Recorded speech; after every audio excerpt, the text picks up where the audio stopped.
எனக்கு வாங்க. கூழ் குடிக்கிற வாங்க, கூழ் குடிக்கலாம்.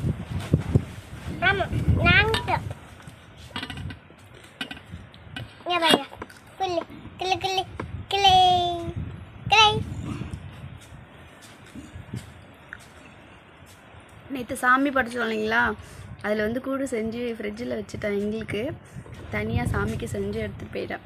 ஸோ இன்றைக்கி வந்துட்டு மதியம் டைமில் எங்கள் தாத்தாவுக்கு எப்பவுமே கூடு தான் ரொம்ப பிடிக்கும். அதை தான் கேட்டுகிட்டே இருப்பார். அதனால் அதை எடுத்து வச்சுருந்ததை இப்போது சமைக்கல. மதியத்துக்கு டைம் இல்லை, கொஞ்சம் வேலை இருக்குது.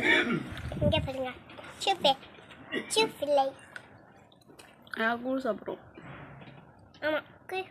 அங்கே நல்லா தான் இருக்குது. உங்கள் யாருக்கெல்லாம் கூழ் பிடிக்குன்னு கமெண்ட்டில் சொல்லுங்கள்.